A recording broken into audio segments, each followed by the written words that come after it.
Today on the grid, it's how would I edit your photo day, where viewers have submitted unedited photos, and I'll take them through how I would edit those photos in Lightroom and or Photoshop.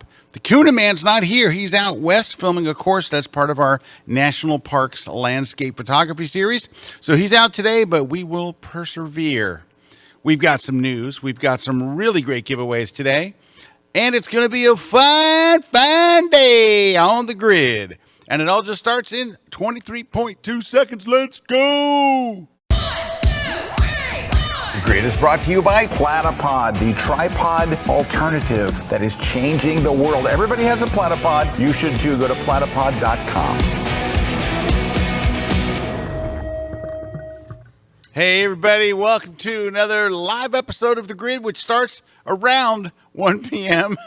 East Coast time. We're very glad you're here. As you can see, Mr. KUNA is not here. So one of the things we've been working on this year at KelbyOne is this National Parks Landscape Photography series, where we go out to a national park, and we've been to a bunch of them with a bunch of different instructors, and we tape. Now, before you go in the comments and go, you have to have a permit to do, we always get permitted. We do it legally. You mentioned shooting in a national park and everybody freaks out. No, we do it by the book. Anyway, Mr. KUNA is out there being by the book right now somewhere, I think Death Valley or someplace. He's just way out that way. But anyway, that's why he's not here today. But he will be back hopefully very soon. All right. Hopefully with a really cool course, which that's a pretty much a lock. All right. Before we get into everything, of course, the fires that are raging out in Los Angeles, it's just absolutely tragic. Not only it's just the scope of it is tragic and the loss is tragic, it actually affected someone in our KelbyOne community. So one of our instructors, Ibarionex Perello, and I know many of you watched Ibarionex classes or heard about him through KelbyOne. He's quite a famous photographer, a really great street photographer, and a super guy. Oh, he lost everything. His house literally burned to the ground. He lost all his gear. He lost everything. And he and his family are living in a hotel, a pet-friendly hotel. They were able to get their dog and grab a few of their belongings. But he wrote a blog post about it. And I want to thank Fernando Chiquinando for bringing it to my attention. I didn't even know. I had no idea. And to read his blog post, really brings it home. He's going to set up a GoFundMe because, I mean, they have nothing. They lost everything. It's not just his equipment, but it's just they lost everything. So he's trying to set up a GoFundMe. While that's happening, he has like a Patreon that we could use today. Hold on, I'm gonna make sure this isn't somebody calling. Oh no, it's spam. Anyway, I wanted to make sure it wasn't Nando or something calling. So I want to give you his thing at buymeacoffee.com. Okay, so it's buymeacoffee.com/ and this is his podcast, The Candid Frame. So it's buymeacoffee.com/ The Candid Frame. And you can make a donation to help him and his family. I know how we gather together as a photography community to help when another photographer's run into a tragedy. I just can't imagine. And let me see if I can get you there we go, right there. Let me see if I can get you his blog post. It's long, so I'm going to just make a real quick bit.ly link. So give me just 1 second to do this. I should have done this before, but give me 1 second. We'll do a bit.ly link, and then because it's too long to just do. Give me 30 seconds, not even 30 seconds. Give me 15 more seconds, and I'll be there.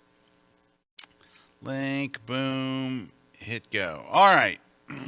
And I'm going to copy and paste the bit.ly link into Photoshop so I can make it big on screen.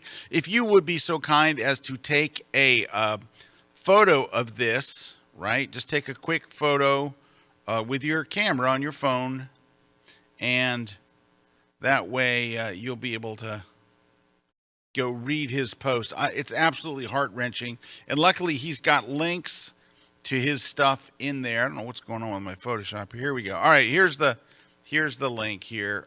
There we go. So it's bit.ly/3DXRZ X7, which, believe it or not, is tremendously shorter than the actual link.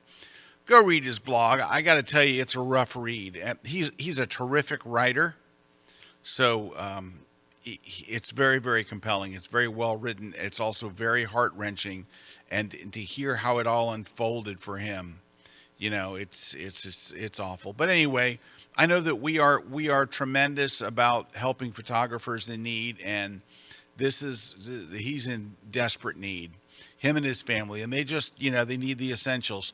So anything that you can give would be awesome. That's buymeacoffee.com/thecandidframe right here. I guess I'll write it on screen here. Well, that's it right there. You're seeing it.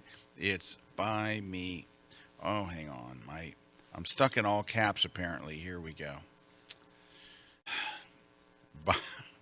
Man, I can't get this going today. Why is it still in caps?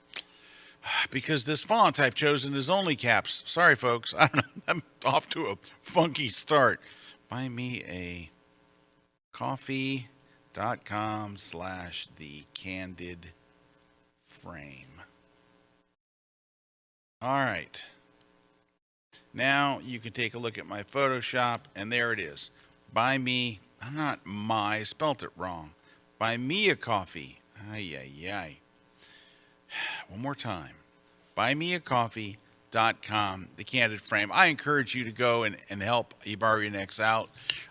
Not only is Ibarionex a terrific photographer and a great teacher and a great writer, he has the best voice in the world. His voice is... I don't know how he didn't get a career in voiceovers for movies. His voice is phenomenal.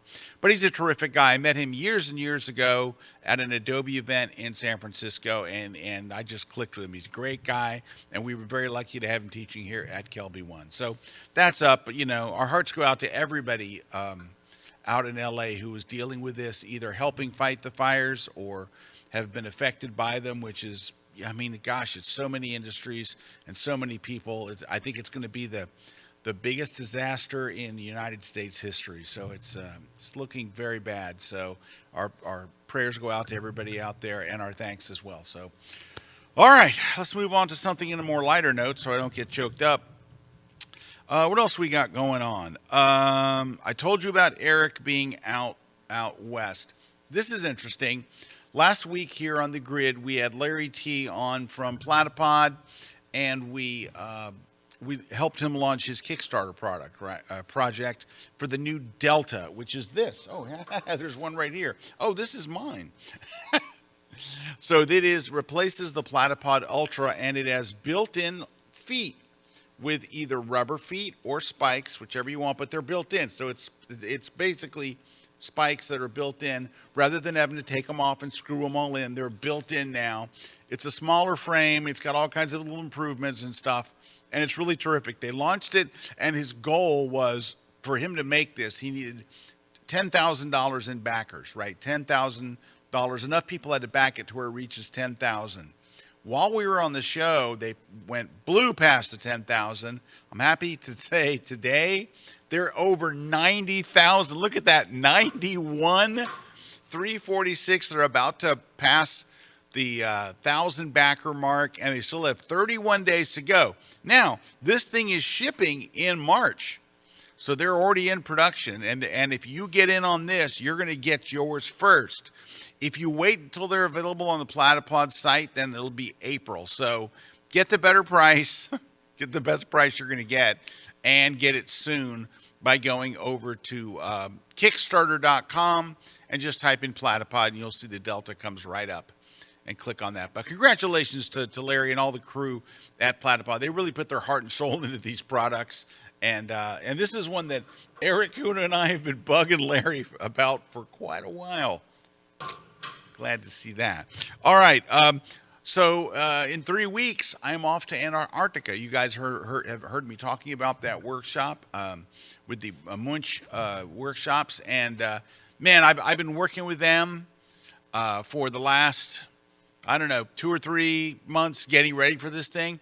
Man, they have their stuff together on a level like they are really, really good. Look at this instructor instructor lineup, and they stuck me at the bottom. They're like, oh yeah, and Scott.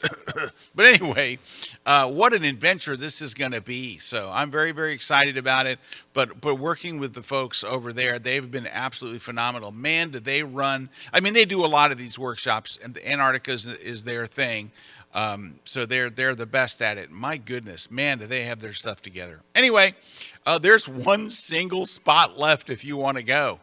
You can still go in 3 weeks. You can, tack one of those things off your bucket list and go to Antarctica and shoot amazing scenes and penguins galore and all kinds of wildlife and whales and birds, and look at the food. Anyway, beautiful ship, luxury ship, and a top flight experience. Okay. What else do we got going on? We got giveaways today. Our giveaways today, and there's plenty of them. We're giving away the Platypod elbow and clamp, which I happen to have right over here. I got to make room for it. So it is this elbow, right? The elbow and clamp that you put on. So this is, you would get this if you already have a Platypod, and you can mount it. Well, you could mount it on other things too, but it's the Platypod elbow, and we're giving away the clamp that goes with it. So getting both of those. We're giving away my book, Crush the Composition.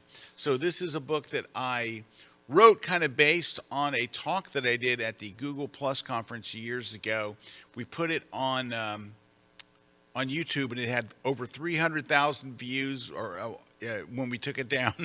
But anyway, this is everything but the rule of composition that we've all learned. In the very back, on just 10 pages, this many pages, I covered those just so I could refer to them, not really to teach them, because this book is about everything else about composition. If you haven't gotten your copy, of course, you can go get one at Amazon or Barnes & Noble or wherever you buy books. But someone's going to win this book, the print copy, today, and I'll be happy to sign it for you as well. We're giving away the On1 No Noise, plugin, right? So the one that we use, all of us use all the time because it's incredible.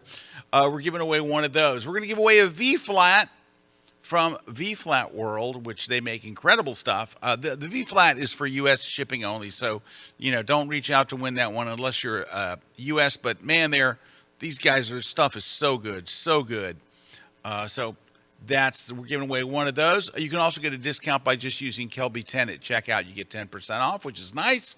We're going to give away a plug-in for retouching from the people at Retouch For Me. It's called Mattifier, and it is terrific at basically getting rid of hot spots and shiny spots and all that stuff.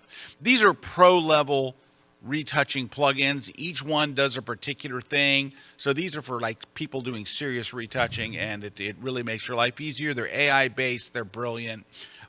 You can also get a 20% discount if you go to promo.retouch4.me. So promo.retouch4.me. You can get a 20% discount.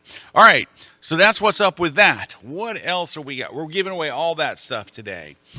We are also going to give away a KelbyOne Pro membership today. So we're going to give away a KelbyOne Pro membership, normally $199 on sale. Actually, I think it's $249 normally, $199, but you're going to get it. Someone's going to win it for free. So we'd love to have you become a member, or someone's going to become one today. Okay. Yeah, see, there we go. It's $199 for a year, and that's access to everything. It's pretty cool. It's pretty darn cool. All right.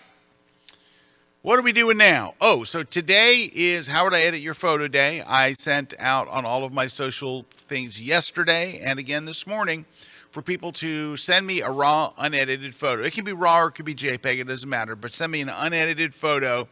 I would take as many as I can. I got so many of them, but I'm going to take a few of them from beginning to end and show you how I would edit them. So that's what we're doing today, and let's do it. Let's go. Let me grab one here. And we'll start with this one, and let me kind of stretch out my screen a little bit here. Why can't Why won't it fill my whole screen? There we go. Okay. All right. And we don't need this thing open. Okay. So let me go to the develop module where develops hide. And we'll make the screen a little bit. There we go. All right. So this is the image. Nice image. Taken out in the snow. Looks like at dawn. They did it at the right time. And the right time is the nighttime. No, it's the right time. All right. So where would we start with this? Well, if it is a landscape or a travel or anything other than people, I generally start by changing the raw profile from Adobe Color, which is kind of the default look for your raw images, to one that looks a little better. The next one that I choose, I almost 99% of the time choose Adobe Landscape. Occasionally Adobe Vivid will look good, but normally Adobe Landscape. So my step one in editing any kind of landscape or travel photo is just switch. Now, when I click it, you're going to see it. It's not going to knock you over. It's not going to bowl you over, but it gives you a better starting place.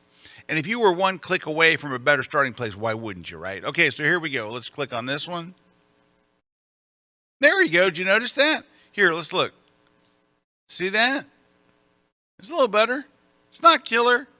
Now, depending on the photo, sometimes you'll be like bowled over by it, and sometimes you'll be like, oh, it's okay. It's better. So better's better.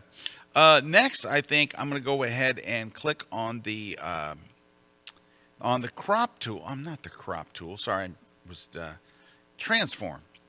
And I'm going to click on auto, so it kind of straightens it out a little bit. There was a bit of a perspective problem there. You can see what it was. See, there's a little bit of a perspective thing, so we're going to fix that by just clicking on auto. All right? Now, the first thing that I noticed, well, first let's just hit the button auto. If you just want a starting place and you don't know where to go, just hit auto. And that wasn't bad. It just kind of brightened the photo a little bit. The biggest problems I see with this image, and I like the image, is the sky is blown out, but that's not the photographer's fault. The photographer did the right thing. They focused on the foreground, right? And that means that the sky is going to be too bright. But that's just the way sensors work. Sensors are either going to make the foreground look good or they're going to make the sky look good, but they're not like the human eye. They're limited in their range, so they're going to look one or the other is going to look good. So that looks good, but I think the color, it's not bad, but it probably is, so it's shady in the morning. The sun's not up yet, and everything's going to look blue. So what you can do is take the eyedropper tool and click it on something that's supposed to be kind of gray, like maybe this, like a light gray in here. And you can see what that did for the color. And you can click around a couple times to see if you find something better. Actually, that's not bad right there. It might be a little too yellow. I might pull it back a little bit, but somewhere I want the snow to look mostly white, right? Now, the next thing is that sky.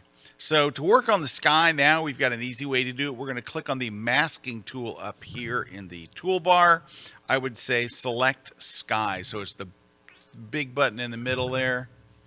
And a red tint will show up.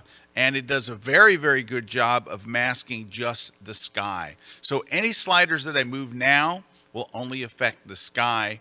And as soon as I touch a slider, the red tint, which the red tint's just there to show you what it selected so you'll know if it did a good job or not, or if it selected what you wanted. And now you can go, as soon as I touch a slider, that'll go away. So what I would generally do is pull back the highlights. And right there, you can see that's bringing some detail back in the sky. And then lower the exposure a bit too.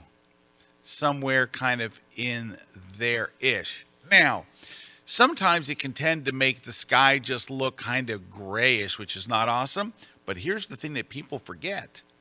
You can go and adjust the white balance now. So you could push either blue into that sky. Well, it doesn't look bad, does it? Or you could push more yellow into that sky. I think I like the blue because you already have some yellow down here, right? So I think that's okay. And we'll just go into so we did the white balance there. And if you wanted the water to be a little more blue, I think I can see some blue in here and all, so I'm okay with it. But you could always paint over the water with a little bit of blue, but I don't think it's necessary.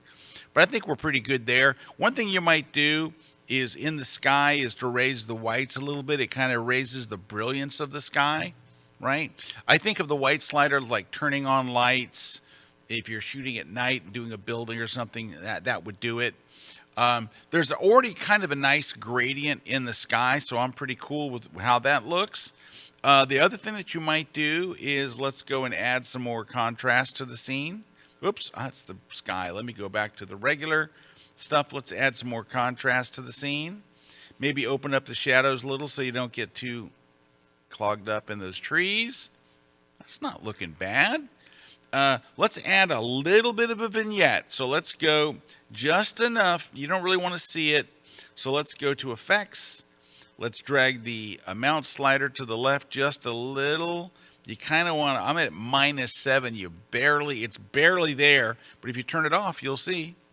Whoop, if you turn it off, there's before and there's after. So it does help.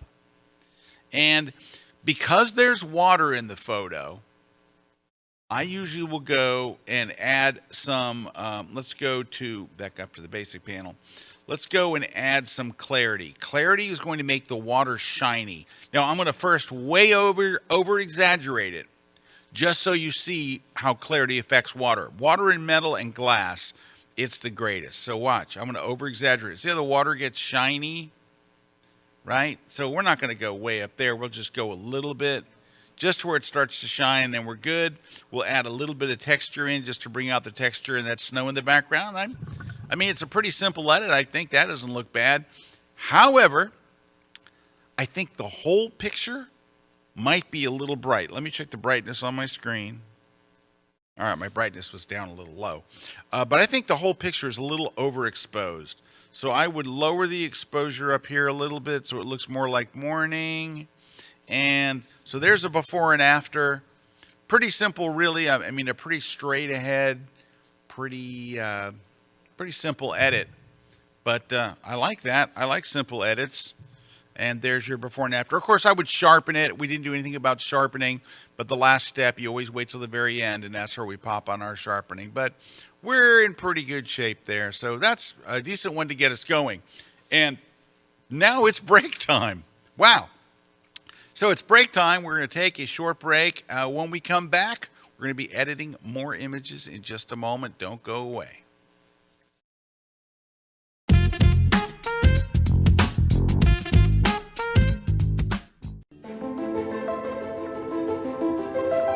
Hey everyone, Rick Salmon here. I'm really excited to tell you about my latest KelbyOne class, Capturing the Heart of a Culture with Your Camera. Now, this topic is really close to my heart. It's really close to my heart because for the past 30 or so years, I've traveled around the world with Susan. We've traveled to more than 100 different countries, documenting different cultures. Now, in this comprehensive class, I'll talk about my photo philosophies, planning and research, composition and storytelling, interacting with people photography skills, cultural focus, and more. I'll share with you everything that you need to know to capture the heart of the culture with your camera, and just as important, have fun when you're doing it. You know, I could have called this class Where to Go for Great Travel Photographs because it features my favorite locations on the planet. Or I could have called it a master class in travel photography because I really do cover it all. But this class, truly, my friends, is about capturing the heart of a culture. So it goes way, way, way beyond just another travel photography class. So, my friends, I really hope you could join me for my latest class only on KelbyOne.com.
This segment of The Grid is brought to you by Canon.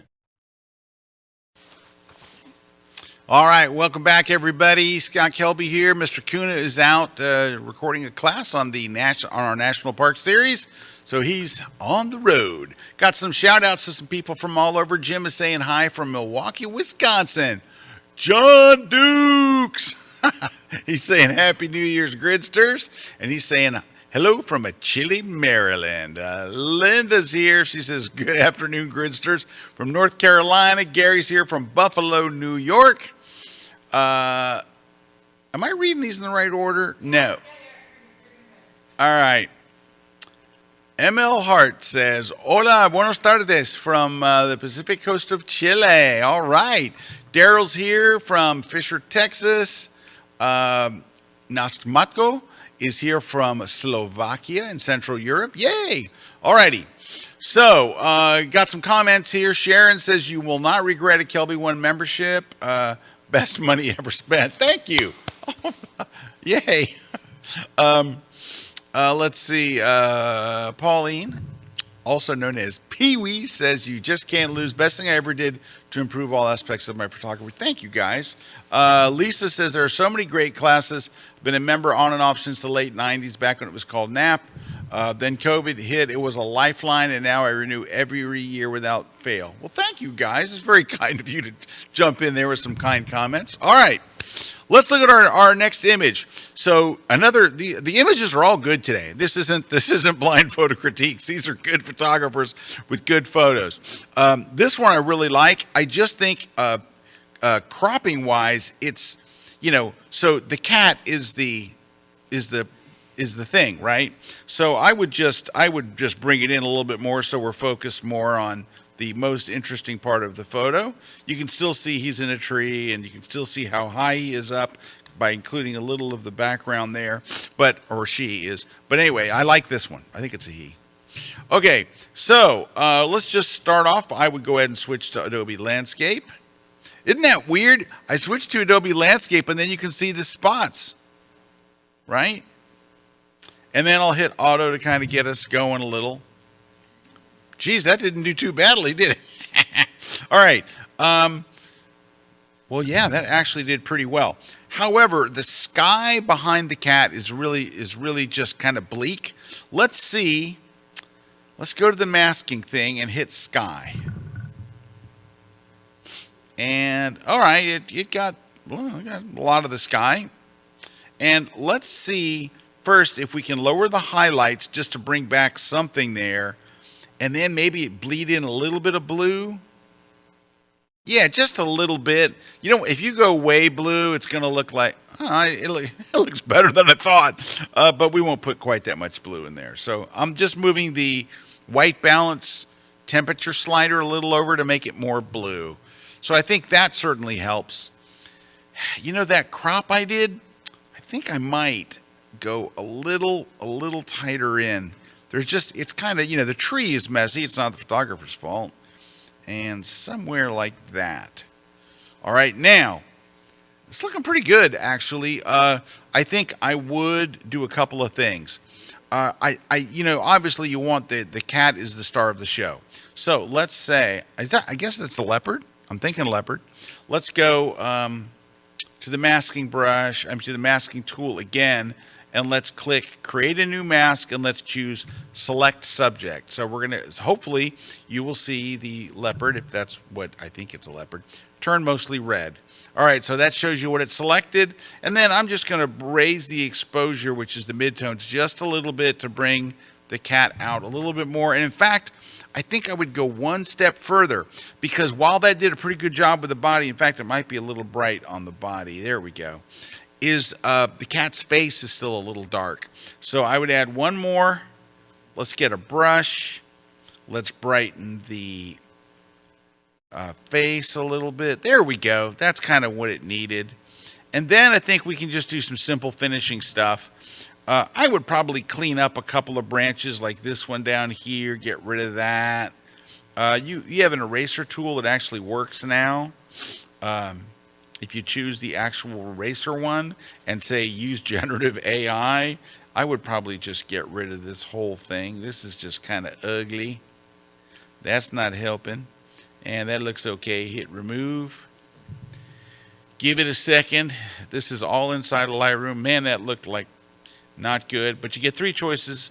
See the arrows over here? It says 1 through 3. You get 3 variations. The first one stinks. The second one stinks. The third one stinks. Man, that's very, very rare for it to do that bad a job. Let's switch over to the next one, which is the Band-Aid, and see if we can do anything better there. I kind of doubt it, but let's try. Wow. Bad, bad, and bad. Now, wow. Whoa. All right, let's just get rid of that. The whole thing's pretty bad. All right, let's reset it and just forget it. In Photoshop, you get rid of that in 2 seconds. The other one I would get rid of is this one that's kind of extending down from through the cat's body.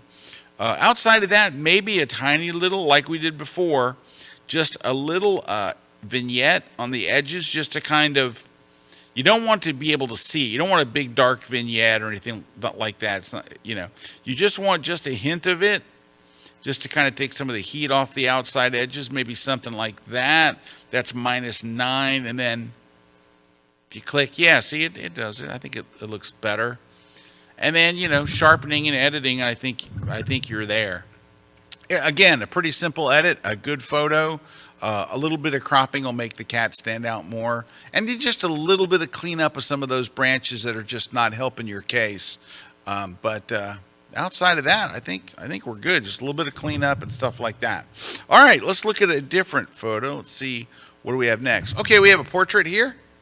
Let's take a look. Very, very blue-white balance, which is typical. Not the photographer's fault, but what it was is you're shooting an auto white balance. You walk in the shade, which is good because that way you're not, having the subject squinting in harsh light. So you're in maybe the shady side of the building. But auto white balance is going to make shady stuff look blue. So that's why I think that the subject looks blue, easy to fix. So let's start. Let's go. I would start off by going to transform and let's hit auto and kind of straighten the photo out. It was a little crooked, so we'll start there. And also, I think I would probably crop in. I know that you're using the graffiti as a background, but I'm not thinking you need to kind of come in here at the least. And I'm going to show you a variation I would do later. But let's get it on the subject. And you still see there's plenty of neon and all that back there, but it looks good. Let's see what else we need to do. Let's go and we could choose for our profile. Oh, it's not a raw image. I can't choose portrait. No problem. Let's hit auto and see how that does. Wow, auto didn't do much of anything, which means the photo was really probably on the money for exposure. You could increase the contrast a little, but the thing that's killing me is the white balance. It's so distracting to me. I can't figure anything else. Let's click on the tool, the eyedropper, the white balance eyedropper here right at the top next to the WB. And let's click on something that should be kind of gray. Look how far off that white balance was, right? So I can't just, I get, look how blue that was. Now, when we did that, did you notice that it changed? Now her top is kind of blown out. So we're going to go to highlights and bring that back so we get some of that detail back in her blouse or her top. Let's see what else. All right, the color's better. I definitely think adding a little bit of vignette will certainly help. Let's go to effects. I know I sound like a one-trick pony with these vignettes, but I'm going to go to like -11, which is my sweet spot generally. And there's before and after. So you can see it does actually, there's before and then there's after. So it does kind of take the heat off the edges, which there's nothing happening at the edges anyway. The other thing I would do, okay, this next one is I don't know. Here's what I'm going to do. The lighting in the shade, as you might expect, is a little flat. It's not super flat, but it's a little flat. Here's one way you might be able to make her face have more dimension. That was dimension, not dementia. Dimension. Click on the masking tool. Give it a second to detect people. All right. Let's go to her, and we want to select her face. So facial skin. eyebrows, eye sclera, iris and pupil, lips, teeth, no hair, no clothes, just her face. And then you're going to click this button called Create Mask. So it's going to select just the area that you see in red there, basically her whole face. Now, any adjustments I make with these sliders are going to affect her whole face. I only want to affect the left side of her face. So I'm going to try to add shadows to the left side. So I'm going to go and say, here's my mask right here. I want to subtract from this mask. I want to subtract, and the tool I want to use to take away from her face is the linear gradient, so that I can go up here and kind of drag that way so where this side of her face is no longer affected, and it's just kind of from her nose over. Can you guys see that? Let me zoom in a bit so you can see that better. So really, it's just affecting, looks like she has braces because of all the little icons from this side of her face over. So once that's in place, what I can do is I can lower the blacks probably and bring in some, see how it's bringing in shadows on the side? It's like you're holding up a black reflector, right? So you can do that, and you could do a little bit, maybe lowering the shadows. I want it to kind of look realistic, and maybe a little bit of the exposure just to give her a little bit more over there. Let me see if I can show you a before and after. So see how it was kind of flat, and we're adding some dimension. I think I went a little far with the, let's pull the blacks out a little bit and the exposure out a little bit. There we go. Just want to add a little bit of detail over there.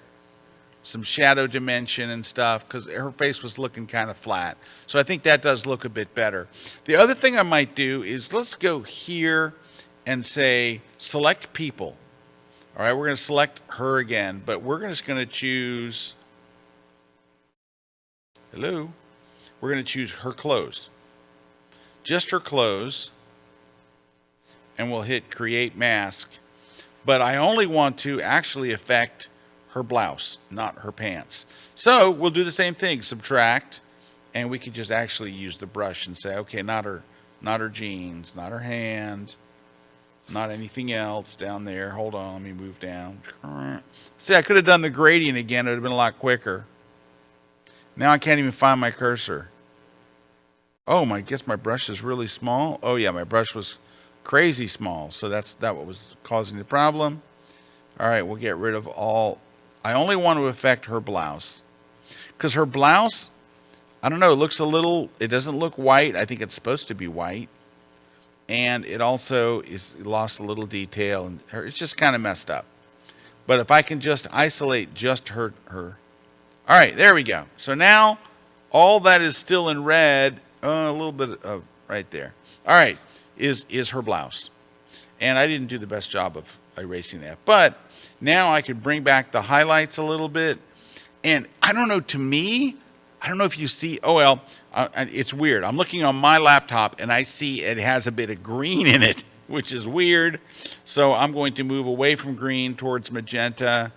Oh, see now, on my screen, it looks pure white, right? And on the screen in the studio, it doesn't look as good. Okay, but that's the screen in the studio. All right. So that actually gets us in a pretty good place, right? I mean, it's a simple thing. We got a little more. I think the shadows on her face need a little bit of work, but the rest of it I think is pretty good. However, I don't think that I would edit the photo like this. All right? I think I would flip it and edit the photo more like,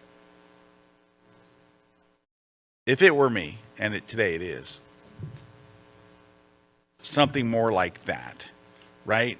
Like seeing her feet and the floor and all that. I don't know if that's necessary. I think that this is a better rendition, but you know, it's dealer's choice. So you can, either one of them, you can't go wrong. Okay, so that's that one. It's a pretty simple before and after. See how blue it was?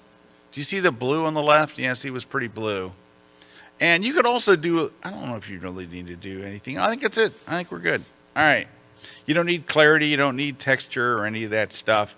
If you did want to apply texture, I would select the pants and the shirt, just add it to the clothes. Now here's one thing we could do. You could do this. Go back to masking, create a new mask. Let's do this. This is worth doing. Let's go select people, and then when it gets her, let's go select hair. And then we hit create the mask, and then we open up her hair a little bit just to give it a little. So you see it was kind of dark before, and I'll show you the difference. There's her hair before and after. You're opening it up a little bit. Just looks like the lighting's a little better and stuff. A little more volume, a little more luxury to the hair. All right. Looks like it's time for another break. We have more images to go. So coming up next, more editing of your viewer submitted images right after this. Don't go away.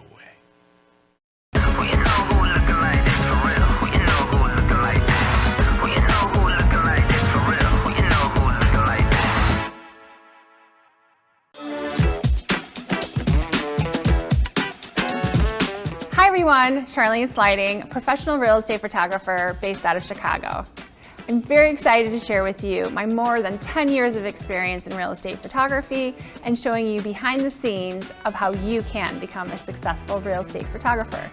In this course, you are going to learn how to frame the shot, composition, price.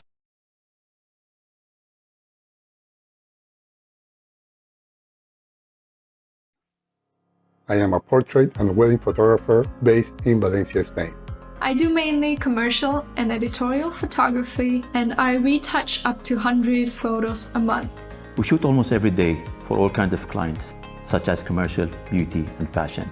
And we retouch our work more often, like every other day. I used to spend over 1 hour for one photo.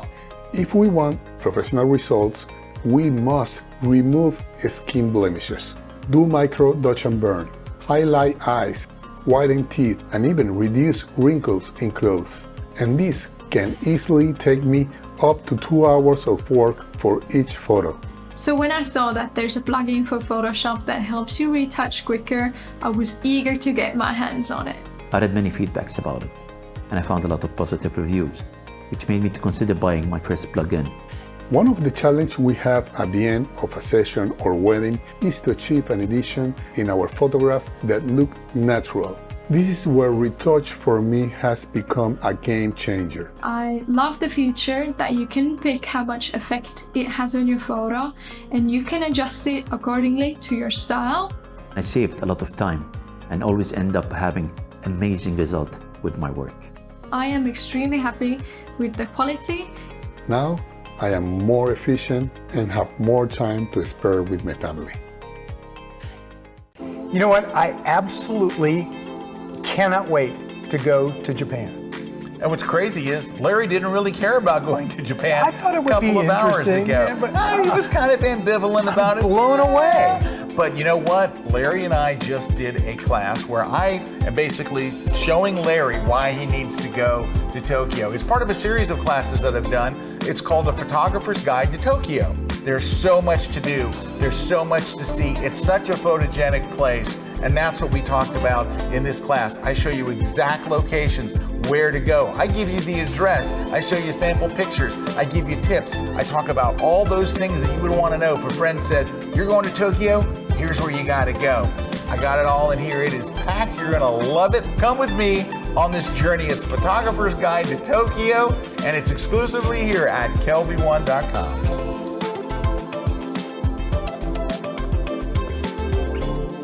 This segment of The Grid is brought to you by B&H Photo, the professional source since 1973.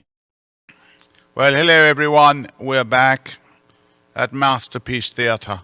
So let's take a look at another shot. Here we go. This is one was turned in, and it is a fireworks shot.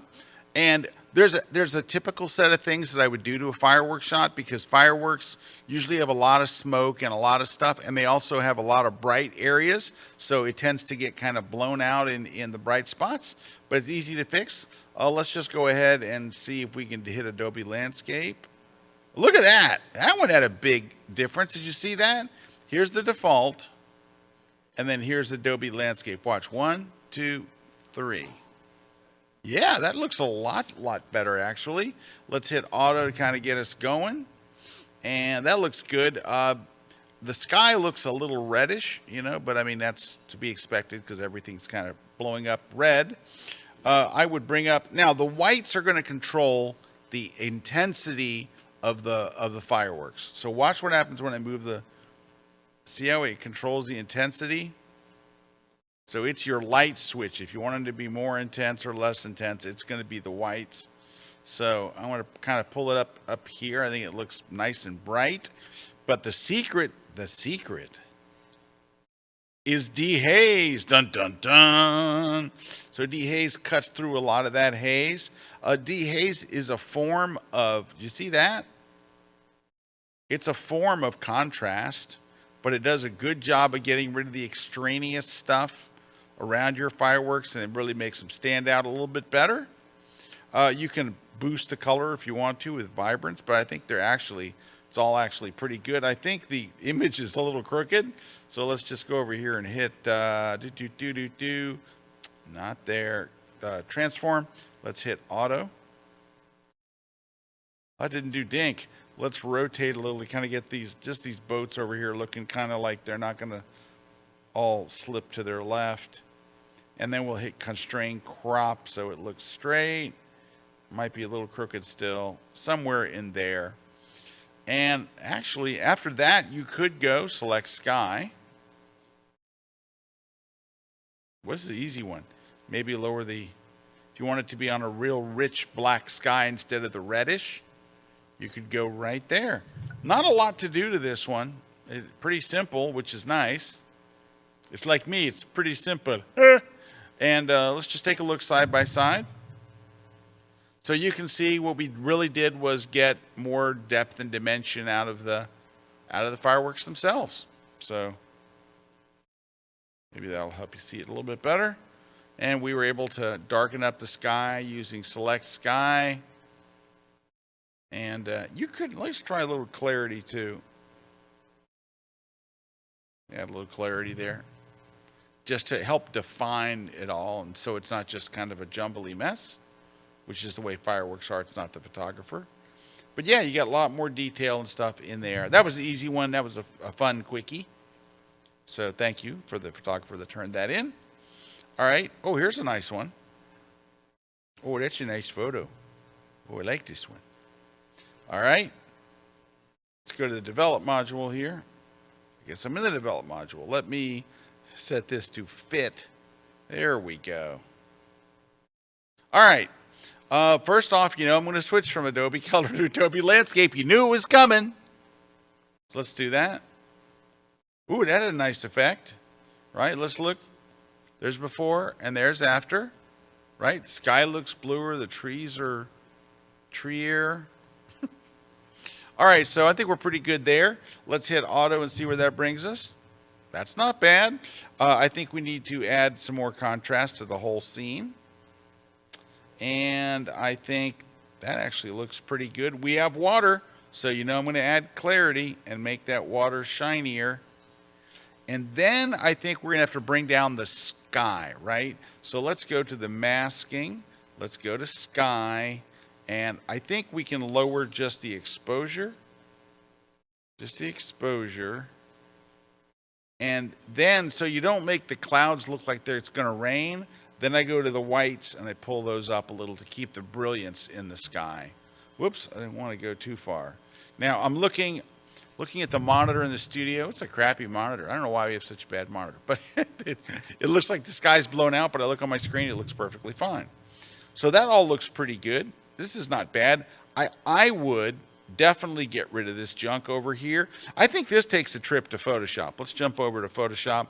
We're going to press Command E on Mac, Control E on Windows. Let's jump over to Photoshop, because when it's time to get rid of stuff like this, like a sign, there's like a sign, no jumping, no swimming, no having fun, something. I would get rid of this. These aren't helping anything. So we could try the spot removal tool, which actually works really well most of the time. Let's just paint over that and see how it goes. Yeah. Over here. Yeah. over there. Yeah, uh-oh, no, no, no, no, no, no. Now, there's one thing missing. You're thinking, Scott, you didn't get rid of the reflections. I know, I have to get rid of those. Let's see how that looks. That kind of worked. Might take a little more effort that I'm doing here, but yeah, I got to get rid of those. And that little thing sticking out. And then I would get rid of these cables. I know that they're there. I know it's part of the scene. But bye-bye. So to make the straight line, you just click once, hold shift, click again, and it draws a straight line between the two spots. But while I'm here, I would get rid of this whole thing. Now, we could try content aware fill.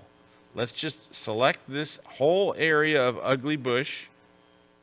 And let's just see if content aware fill, sometimes it works wonders, sometimes it's trash. And let's just hit content aware fill, and we'll see what happens. It's not terrible, not brilliant. This is kind of a little bit of a mess here, but we'll try it again. There we go. All right, that's done. We also have the shadow, it looks like, of the cable we removed. So let's get rid of that. We don't need that. Click once, hold shift, click again. It draws a straight line. It makes getting rid of stuff like this so much easier. Draw a little break there. Click once, shift, click, shift, click, shift, click. I'm holding shift key down the whole time and missed a little spot there. And I'm actually, this tree doesn't kill me, doesn't bother me too much. And now I would just go clean up little junk in the water, this little stuff around here. Let's see. Everything else looks pretty good, I think. Yeah, I think the rest looks pretty good. Am I right? We did add clarity. We could probably add a little. Let's save and close. It'll go back to Lightroom for us. And there it is. So now this is the one we just edited. We could edit it a little bit more. So it is a little crooked. Weirdly. Why do I keep hitting crop when I mean to go to transform and hit auto? There we go. Actually, I think I might have overcorrected just a hair. Something like about in there. Let's add a little what vignette? What? Why? Because it helps. Let's go to like -11. Right in there. And again, it looks so subtle. Here's before and there's after. I think it looks better after. And I think you're in pretty good shape there. Let's see if we can compare the original. The original would be here. So that's the original, and here they are both on screen at the same time. Let's swap them. Oh, I did that wrong. Wrong again. How many times can I do it wrong? So there's your before on the left, there's your after on the right. Very simple, straight ahead kind of stuff, but good. And I think getting rid of those cables and the bush and all that stuff really made it a stronger picture. It's a good picture to begin with. I think those things certainly helped. Oh my gosh, it's ready for a break. All right, we're up to another break. We've got the winners of a bunch of stuff. And then I'll do a couple more and then we'll wrap things up. So stick around. We'll be right back. Coming up after the break, we're going to look at a couple more end prizes.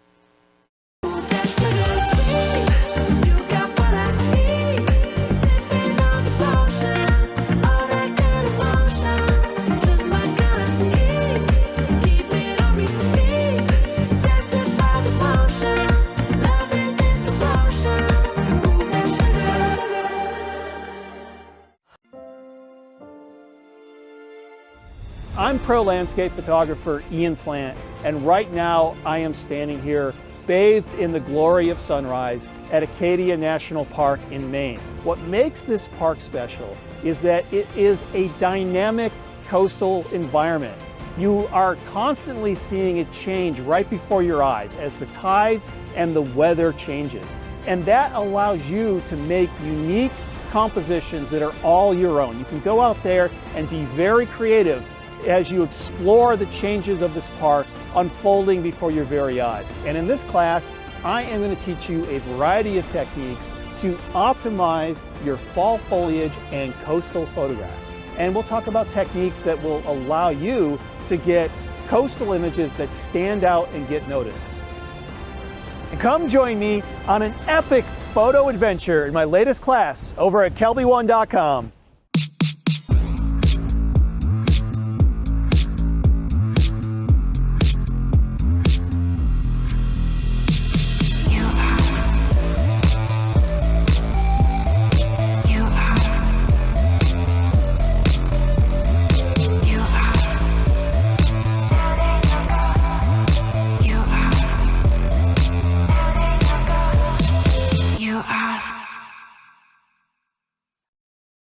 This segment of the grid is brought to you by Platypod, the world's most compact tripod base. Alrighty, we are back. Let's take a look at this image. Another good image. All good images today. A little dark. So let's start here by let's just start by hitting auto. And that helped. Let's get some owls. And let's actually choose Adobe Landscape. And I would crop in a little bit. This is well done. The photographer got down low and all. And I think something in here, crop a little tighter. And then let's bring up the exposure quite a bit. And maybe a little bit of the shadows. But the shadows are up quite a bit. That looks pretty good. Luckily, they shot it at, I think, 100 ISO I saw. So that's pretty good. We can open up the exposure without bringing a bunch of noise. I think... well, the white balance is very blue, right? So I would go to the temperature slider and go more towards warm. There we go. Yeah, the white balance was quite warm. So blue, watch. Here's before. Right? And then kind of getting it warmed up a little bit. And you don't want to go too far because you just don't want it to look blue. I think, of course, the vignette would be appropriate here. Yes, a little bit of a vignette. Maybe a -11. Yes. Oh, yeah, that works. I think you could go in here and brighten right in here these three eyes. So go to masking, go to the brush. Let's increase the exposure a little bit, and we'll paint over just that area, just those, that's just a little shadowy in there. And that kind of balances all that out.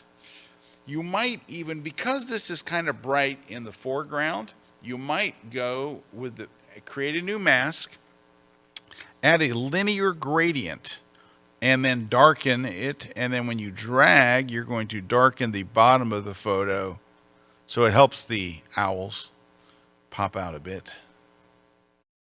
There we go, something like that. And I just picked an arbitrary number. You can kind of dial in a better one. And then I think we go and add some texture.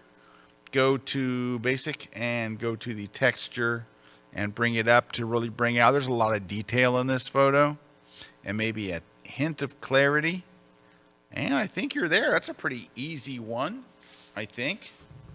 Now, this isn't a very fair comparison because the first image was rather dark, right? The original image was underexposed by a few stops.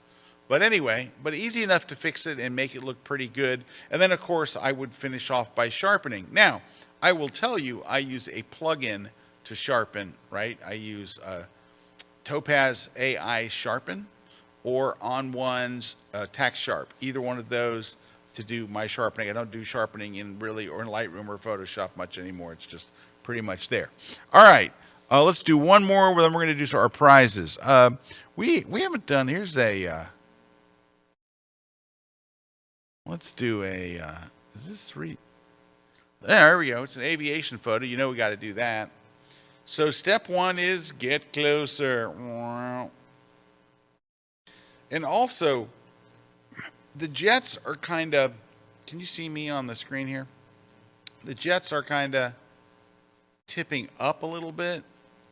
I think it would look better if they were like kind of tipping down. Looks like they're, you know. So I would maybe rotate this a little so they're more like kind of that-ish. Something like that. So let me see if I can see the difference here. It's not going to show me the difference, is it? Okay. But it is tipped a little bit better. The background it's not awesome, but let's work on the foreground. Let's go the masking tool and let's hit select subject. And we can brighten them up. Actually, let's open up the shadows so you see some detail on the sides of the plane. Now, if you have to open up the shadows this much, it's going to wash out. So then you have to go back in and add some contrast, or you can increase the whites and lower the blacks, which also adds contrast. But you want to see some detail on this side of the planes, some kind of a heritage flight they're doing here. And I think I might rotate it just a hair more. Right there. There we go. I like that better. Now, you could go and open up the side of this Corsair a little bit if you wanted. There's a tool for that. It is called the Object Select tool. And you would go here and choose Select Objects.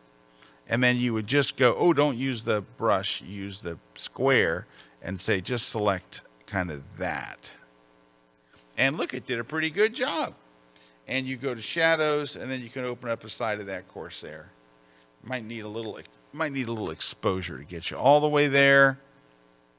And then add some contrast. There we go. And then while you're there, you could just add some clarity. It'll help the metal be more shiny and add some texture.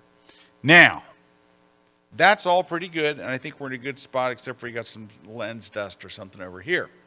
It's not bad. In fact, I think I went too far with the Corsair. I think the Corsair is now opened up too much Corsair.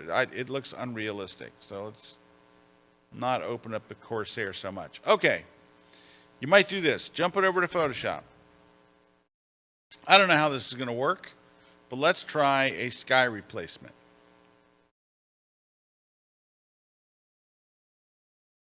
It's not that sky. That looks stupid. Right. So the key to making sky replacements work is finding the right sky. So let's see what we can find here. That's better. These look kind of dumb. That's not terrible, but it doesn't look like the ones this was shot with.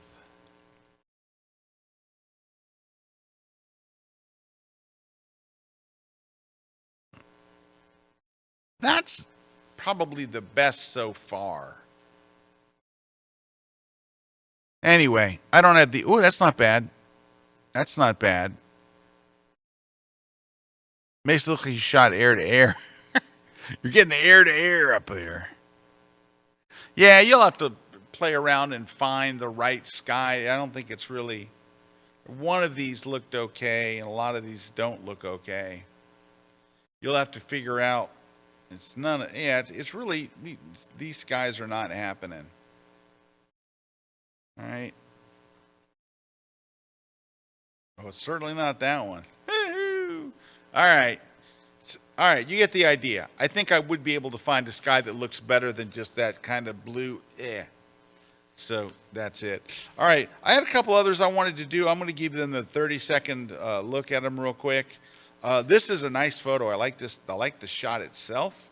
Let's go ahead and hit auto to get us started. Look, just hitting auto kind of got us in a good spot. Let's, I would bring it in a little more here and straighten that out a bit. That's not bad. Let's go to Adobe Landscape. Oh, it's getting better every click. Add a little more contrast, a little clarity for the water. And then use that Object Select tool over here on this building, on the rocks, and maybe just make it a little brighter or just bring the whites up a little, because that's kind of the star of the show, right? Look, the water kind of leads you right to it, and there it is. And your sky, I think that's the last part. Let's just go to Select Sky and just lower the exposure a bit and maybe make it a little more yellowy and maybe a little more magenta. And that's not bad. Might have overdone it a little bit, but there you go. That's an easy fix. And then the last one is this one here. And this one, taken in Venice. So let's open up the shadows on the museum here. think the cropping could be a little better. And rotate it so it's kind of straight. Maybe come in a little bit. You don't need all that other junk over here. This is kind of where the action is. You know you're going to get rid of that crane, right? That goes without saying. Let's get rid of the crane. All right, it was easy. I guess you could leave the bird. I would do this, though. You notice how blue everything is, right? Everything's blue and kind of backlit. So you could go to the masking tool, get the object select tool, and select this whole part of the city there, or that side of the canal, and just add some yellow in. Make it look more like it's part of the scene, and add some magenta so it looks a little orangey, kind of like the sky. I think that helps right there. And then let's hit the sky. While we're there, let's go select sky. Let's darken it up. Let's lower the highlights. Let's make it richer and more luxurious, and add some contrast, which always makes the sky looks nice. And I think we're getting close. It could use a little more work, but we're getting there. Got a little more work to do on this one, but we're getting there. All right. So that's what we're covering today. Thanks to everybody who sent in their unedited images. Thank you very much. I know that's a pain in the butt, but I appreciate you doing it. How about some prizes? Let's make up for it by giving some of the fine folks who are watching live. Let's give them some prizes. Rhonda Kennedy, you won the Platypod Elbow with Clamp. Anthony Mossberg, you won the Crush the Composition book. Tom 1 won the On One No Noise. There, that's one right there. Philip Columbus won the V flat. And Pauline Pee Wee won one. All right. Retouch for Me Mattifier for Pauline. And the KelbyOne Pro membership goes to Gary Schwendener. I'm sorry, Gary. Schwendener? I bet it's Schwender. I'm going with that. Gary Schwender, welcome aboard. So happy to have you as a KelbyOne Pro member. Gary, you're going to have a great year. We got a new class coming out every week. I think you're going to love the landscape series. Lots of fun stuff coming up this year. All right, if you won one of those prizes, how do you get your prize? I have no idea. No, here's what you do. You're going to email us with your name and your address. We're going to verify that you're really the person that won, and then we're going to ship you the stuff, or we're going to give you a download link if it's a digital download. Where do you email? This is very important. Here's the address. gridprize@kelbyone.com. So it's all one word, gridprize@kelbyone.com. Please claim it by this Friday so we can get it out of here, so we don't have a bunch of prizes like stacking up, and because Dobson will steal them and stuff. And hey, by the way, have you noticed the new year has started off with some pretty good work on Dobson's end, right? Jib's looking good, everything's looking good. I think 2024 was a year of growth for Dobson and his jib work, and we're all very proud of him. I think we're gonna have a little party for him a little bit later. We're bringing in some Chinese food and stuff. Anyway, don't forget about Ibarrio Baranex. Go buymeacoffee.com/The Candid Frame to help him and his family out in Los Angeles. They lost everything. They need the photography community to come together and help them. So let's go out there and help Ibarrio next. And don't just buy him coffee. He needs more than coffee. But he's going to have a GoFundMe page, and of course we'll share that with you guys as soon as we get it. All right, next Wednesday we're back here. Hopefully Mr. KUNA will be back from his meanderings out west with a great class. And thanks to all of our sponsors. Thanks to my crew here. Thanks to you all for watching. And for those of you who turned in images, we'll see you next Wednesday around 1 o'clock right here on the grid. Oh, yeah.